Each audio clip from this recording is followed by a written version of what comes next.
Sir Ganga Ram's name is no stranger to the air. His name has been immortalized and embedded both in the colossal pages of history and in our hearts.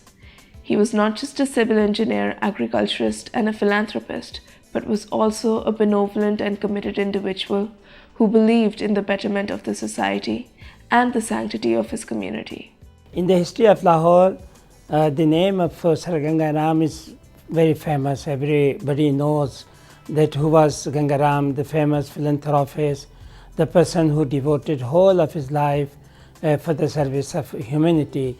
The other aspect of his life which is so fascinating is his philanthropic work, his devotion to uplifting the downtrodden people around him and in this region. Primarily born in a very poor family, I once read about him that he said that when I started my business and I started doing certain things, I made a promise with Bhagwan, and I said, if I earn 1 rupee, I'll give 50% to you.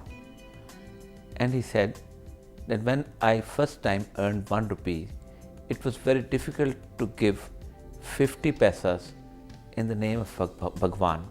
But now I earn 100,000 and it's very easy for me to give 50,000 for Bhagwan. He possessed a cultured mind and had a diverse outlook on life. He was a man for all seasons. Sir Ganga Ram was born at Mangatwala in 1851 on April 13th. He was the son of Daulat Ram, an assistant sub-inspector of police who was an honest and hard-working man. And it is these qualities which build the inherent threads of Ganga Ram's personality. Daulat Ram was forced to migrate from Mangatwala to Amritsar when Ganga Ram was very young. When Ganga Ram started his schooling at the age of 4, it was evident that he was not just an ordinary child. Right from the beginning, his proficiency in mathematics was astounding and his skills to learn different languages were commendable. He was a diligent student who soon mastered the Persian language and the art of calligraphy at school. After some time, he transferred from his private school, which was near the Golden Temple, to another school. Impervious to his changed environment, he maintained his studious record. He even managed to cover 2 grades in a single year, which made him ahead of his class fellows. At school, his witty demeanor, sharp intellect, and particularly his accuracy of figure work earned him the name of Chalaki, Mr. Intelligence. But in spite of all his brilliance, when it was time for Ganga Ram to appear for his final matriculation examination, he failed.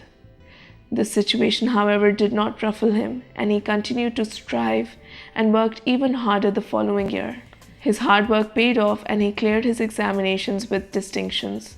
Moreover, he was awarded with a merit scholarship for one of the finest colleges of today, Government College. It was at Sutar Mandi and Government College where Ganga Ram experienced most influential and life-altering experiences of his life. Around the area of Sutar Mandi was a big deep well with an opening which neither had a protective railing nor was confined by a slightly elevated boundary wall. Ganga Ram, while strolling around Sutar Mandi, one day accidentally fell into the well. Miraculously, his landlord's servant Kalu heard his cries for help and rescued him. Ganga Ram's journey towards success was unimpeded. He passed his intermediate examination from Government College with flying colors, securing a scholarship of 50 rupees a month, a princely sum in view of economic conditions of that time. He soon joined Thompson College of Civil Engineering, Roorkee, which was an unparalleled institution of Asia at that time. He graduated from his college, securing the 3rd position in his class.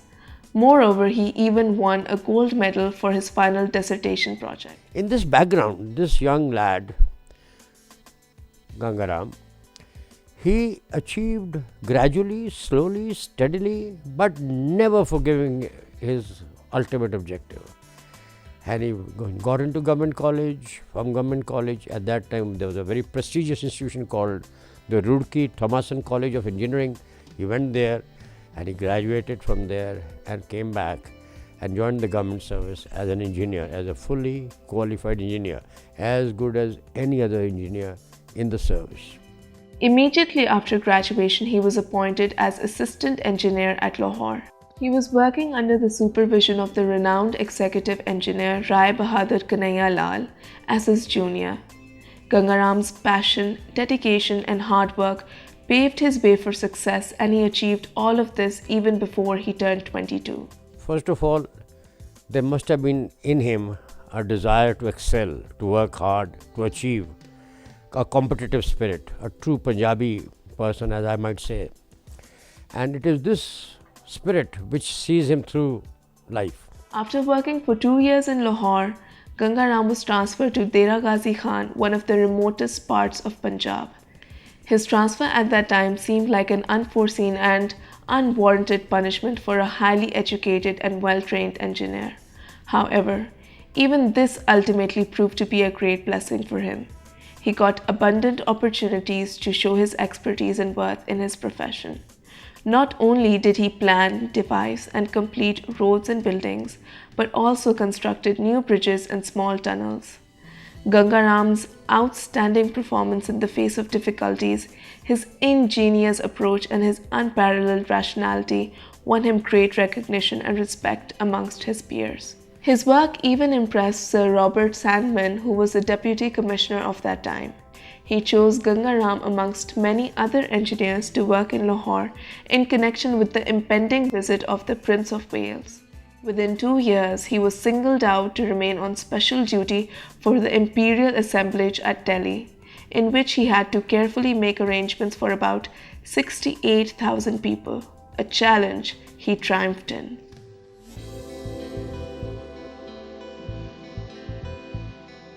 Everybody knew him as a very bright young man, and to the degree even the Viceroy came to know him, and he wanted his service especially for the Darbar, where the Prince of Wales was coming and all that. So he was everywhere wanted. Following this glorious challenge, he was given a specialized job to construct the Amritsar Pathankot section of the North Western Railway. This proved to be a great milestone in Gangaram's flourishing voyage towards becoming a celebrated and respected engineer amongst the masses. After another 2 years, he was nominated by the Viceroy to attain advanced education in engineering from England. He studied at Bradford College for 2 years and specialized in the criteria pertaining to sewage and waterworks construction. Upon his return, he was once again posted in Lahore. As an assistant engineer of the city, Gangaram contributed the following to Lahore: Lahore Museum,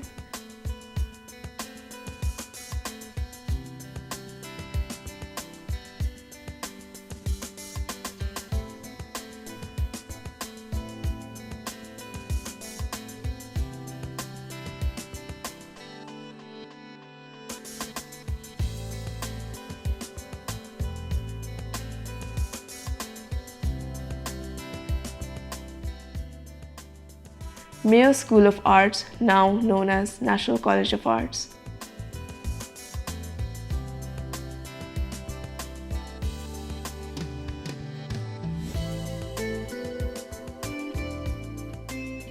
Punjab Public Library,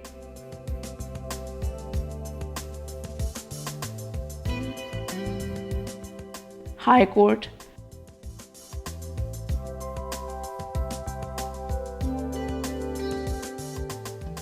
Lahore Cathedral,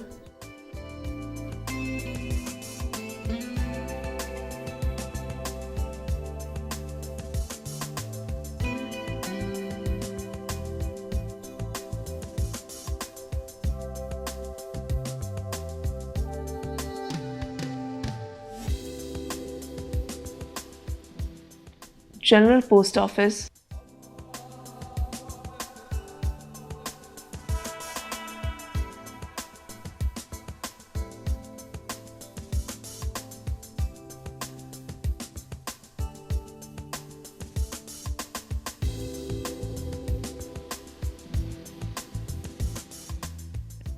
Water Supply Works and Sewage System,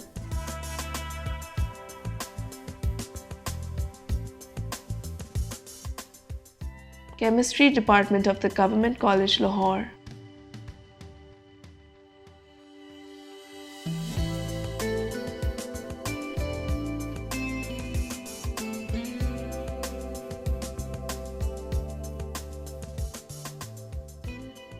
and later he also designed and developed Model Town Lahore.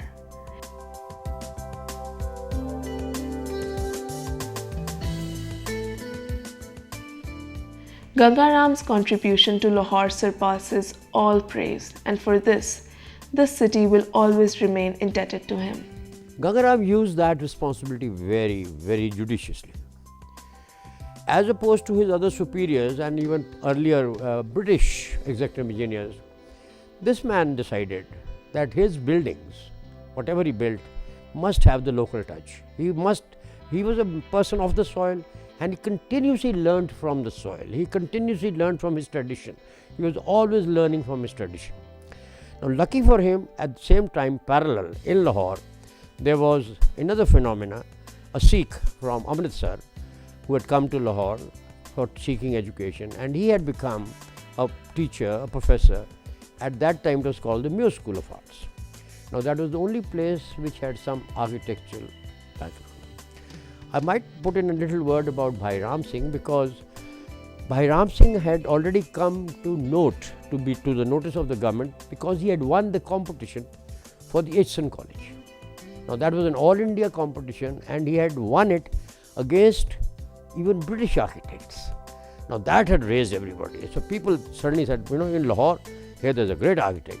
And Ganga Ram, true to his fellow, he latched onto him, and they became an excellent team. That team is what created most of Lahore's wonderful buildings that we can think of. All these historic buildings were built by, and I am amazed at the productivity and constructive ability of that one individual. I do not think that anyone has contributed so much architecturally to the city of Lahore after the Mughals. You can just see right from town hall, the structure of dome is different, and even the building is of an elated church with the dome above it. And then you can come to the NCA, a very simple building, but the facade is of the Eastern type. Then you can come to the museum. The dome is of Roman style, the old the church of Vatican City style, and later on the GPO. Again, the dome is the Roman style, but the building and the building's windows, all other things, those are of Eastern type. The High Court is completely different. The High Court's arches are Gothic, but the domes are Eastern. So that was the architecture which was now considered as the colonial architecture of subcontinent. And that architecture was even transported and copied in central London areas. The dome in central London area was basically the copy of the architecture developed by the Ganga Ram in this area. In the last quarter of the 19th century, projects for canal construction in Punjab were completed and the government land was given to the settlers. This sudden migration accelerated the infiltration of people into Punjab, and the need for newer villages, towns, and railways arose. The government proposed that the new town should be built between Jhang and Lahore. Ganga Ram, who was already known for his impeccable engineering skills, was requested to plan the new city. He deliberated the new town called Lailpur, today known as Faisalabad, according to the shape of the Union Jack flag. This town had a clock tower at its center and was named after Lieutenant Governor of Punjab, Sir James Lyle.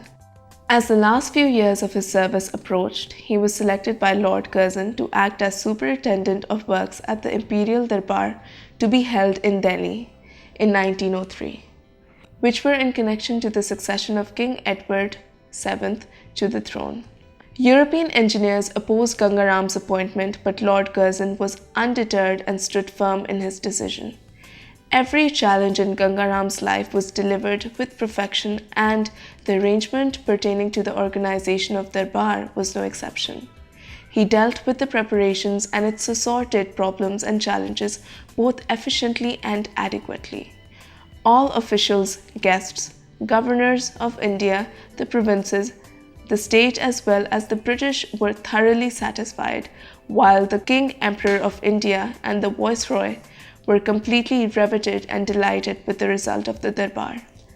Unfortunately, however, his great services for all the arrangements at the Darbar were not given the honor they truly deserved. It only brought him the small honor of companion, and his name wasn't even included in the New York's honor list. Moreover, his overdue promotion to the post of superintending engineer was hampered and completely ignored. Even his name was spelled incorrectly in the official correspondence. The indifference shown by the European high officials was evident, which led to Ganga Ram's decision of taking a premature retirement after 30 years of service in 1903. However, his lips remained sealed and he never voiced his disappointments. Whereas everybody recognized his professional abilities, but they would not give him the necessary status and the honors to go with it. In other words, they would not make him a superintending engineer. He would not be promoted. At one hand, all the Britishers accepted that he was a unique, very highly qualified and a very able, very creative engineer. But in terms of recognition, in terms of in the bureaucratic structure, they said no, you can't go beyond executive engineer. And they found different ways of saying. Obviously, they would not say because you are black, but they would say no, this and not that, or whatever. The ultimate, Ganga Ram got fed up. He said, if you cannot give me my proper recognition, I don't work anymore. When Ganga Ram sought premature retirement, he was granted 20 squares of land, with which later his career as an agriculturist began. In the meantime, the Patiala government hired his services and appointed him as a superintending engineer. Ganga Ram's magic completely transformed the face of Patiala. Under his supervision for 7 years, engineering projects were executed which cost over 1 crore. The Maharaja of Patiala appointed Ganga Ram as the special advisor to the Indian chief's camp at the Imperial Darbar. Ganga Ram deliberated his duties both successfully and meticulously and was awarded an MVO by the government. The creation of the Banaras Hindu University, which he constructed with reinforced bricks, was considered another landmark in the long list of his accomplishments. As a steadfast and creative engineer, he also fabricated pipe boring for wells, slide rule, and bricks for wells. But truly, he was an agriculturist at heart. He even said, "You talk of culture. I know of only one culture, and that is agriculture." The sum of Ganga Ram's greatest achievements is Gangapur, Lalpur, and Rinala Khurd agricultural projects. Gangapur village was built on the 20 squares of barren land given to Ganga Ram at the time of his retirement. This land was near the Rachna Doab at a higher altitude than the canal, which hampered the irrigation of this land. Ganga Ram, being a true pioneer of innovation, solved this problem and